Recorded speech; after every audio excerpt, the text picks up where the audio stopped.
فلينظر الإنسان إلى طعامه أنا صببنا الماء صبا ثم شققنا الأرض شقا فأنبتنا فيها حبا وعنبا وقضبا وزيتونا ونخلا وحدائق غلبا وفاكهة وأبا متاعا لكم ولأنعامكم।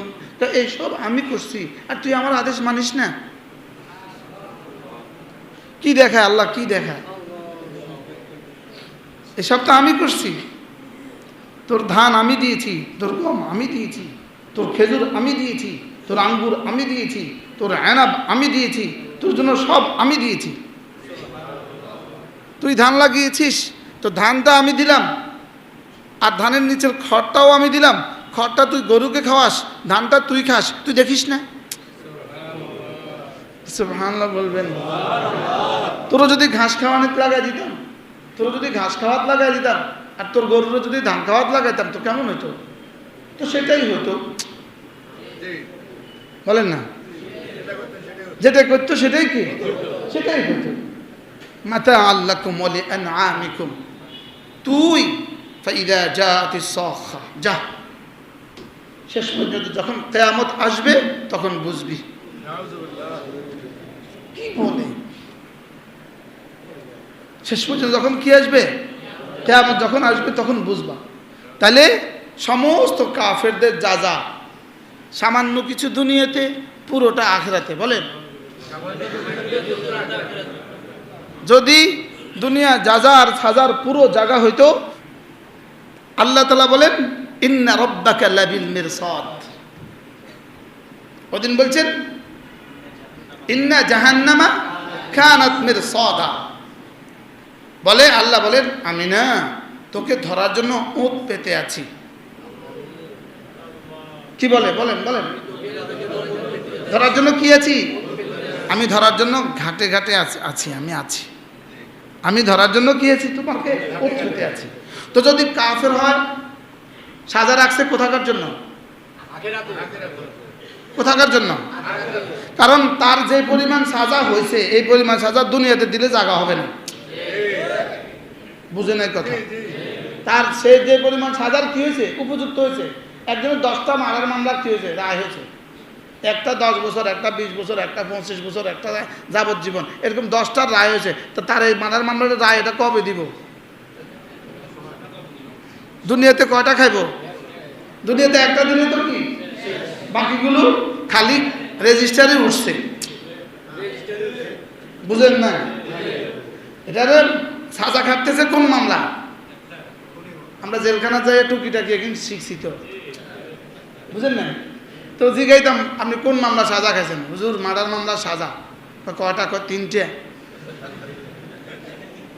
কি মার্ডার মামলার কি? এটা ভিতরে নেতা হয়, নেতা। এটা জেলখানার ভিতরে কি হয়? নেতা হয়। তো কেউ যদি কিছু কয় এই মার্ডার মামলার কিন্তু আসামি, জীবন তো হয়েই গেছে, গেছে গে তোরে সাইজ করে, আর কোনো সাজা কোনো আর বাড়তো না, কোনো অসুবিধা নেই। বারহাল আমাদের চুল কাটতো, এরা চুল কাটতো, জামা ধুইতো, অনেক কিছু করতো, খেদমত করতো। চুল কাটতে কাটতে কত কথা কইতো না। চুল কাটতে কাটতে কি কইতো?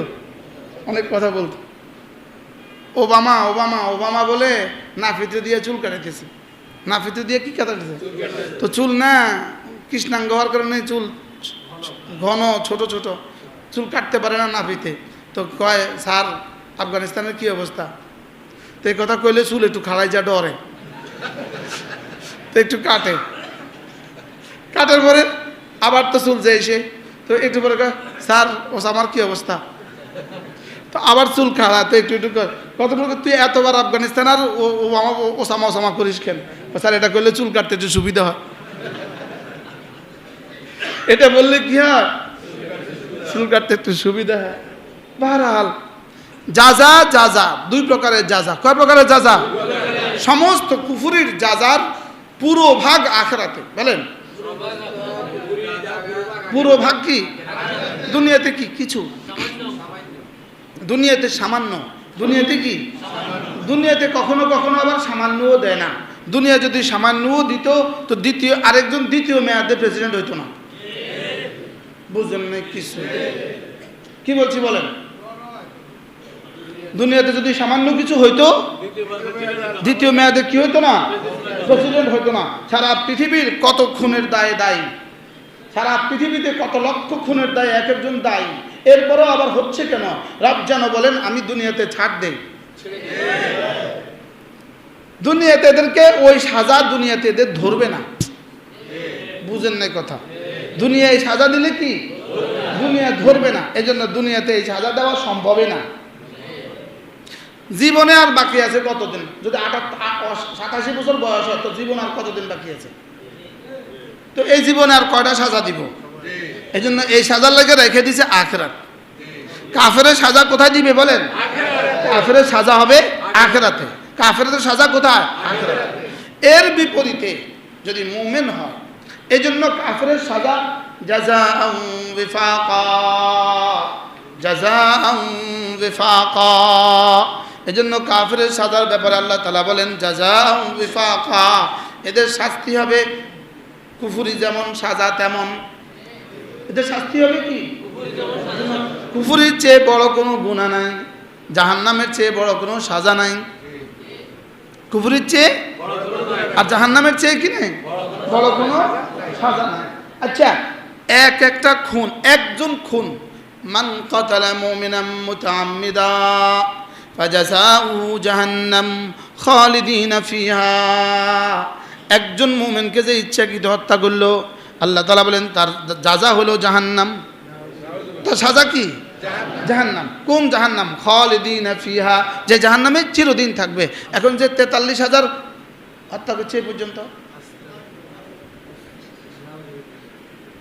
ইতিপূর্বে আফগানিস্তানে কত লক্ষ কত হাজার হত্যা করছে, ইতিপূর্বে ইরাকে কত হাজার হত্যা করছে, ইতিপূর্বে সিরিয়াতে কত হাজার হত্যা করছে, এখন লেবাননে কত হাজার হত্যা করতেছে। কি হয়? আপনারা কি মনে করেন হত্যাকারী আর হত্যাকৃত দুজনে সমান? হ্যাঁ, লা ইয়াজতামিউল কাতিল ওয়াল মাকতুল ফিন্নার। আল্লাহ রাসূল বলেন কাতিল এবং মাকতুল, যে ঈমানের কারণে কাউকে হত্যা করেছে সে এবং যাকে হত্যা করেছে সে, এরা দুজন জীবনে কখনো জাহান্নামে একত্রিত হবে না। সুবহানাল্লাহ বলেন। এরা জাহান্নামে কি হবে না? অর্থাৎ মাকতুল কোথায়? জান্নাতে। কাতিল কোথায়? জাহান্নামে। তো কাতিল আর মাকতুল জীবনে কখনো কি হবে না? একত্রিত হবে না। এই জন্য এই যে এত বড় বড় জেনারেলগুলো শাহাদাত বরণ করতেছে, এই শাহাদাত আসলে যিনি নিহত হয়েছে তার জন্য ক্ষতির কারণ নয়, যে হত্যা করেছে তার জন্যই ক্ষতির কারণ। দিয়েছি তোকে, এটা দিয়েছি, তারপরেও তুই এটা করিস নাই। বলেন কি বলেন না বলেন? ছেলেকে মেয়েকে আপনি কি বলেন? তোর জন্য এত কিছু করলাম, তোর জন্য আমি এত কিছু করলাম, আর তুই আমার এটা করলি, তুই আমার এটা করলি না। বলেন কি বলেন না বলেন না? হ্যাঁ, তোমার জন্য আমি এত কিছু করলাম, তুই এটা করলি না। আল্লাহ তোর জন্য আমি এত কিছু করলাম, আর আমি তোর কয়টা আদেশ করছি, তুই এটা করস নাই। আজীব না? আচ্ছা, কি পরিমাণ ধমক! কাল্লা লাম্মা ইয়াকদি মা আমারা। এতক্ষণ তো বলছে নিজের কথা, তোরে আমি নুতফা থেকে বানিয়েছি, তোকে আমি এত সুন্দর করেছি, তোকে আমি সংকীর্ণ রাস্তা দিয়ে তোকে বের করছি, তোকে আমি হাত দিছি, তোকে আবার মারবো, তোকে আবার কবর দিব, আর তুই আমারটা করিস নাই। এরপরে কয় তুই এত বেহায়া কেমনে হইলি? তুই খাইতে বলে ভাতগুলো তো আমি দিছি তোরে। আশ্চর্য কথা, তুই খাবারের জন্য ভাত আমি দিছি। কি চাল 2 বছর থাকে, 10 বছরও চালের কিছু হয় না, আর এত বড় তরমুজটা 3 দিনে নষ্ট হয়ে যায়। তুই চোখে দেখিস না?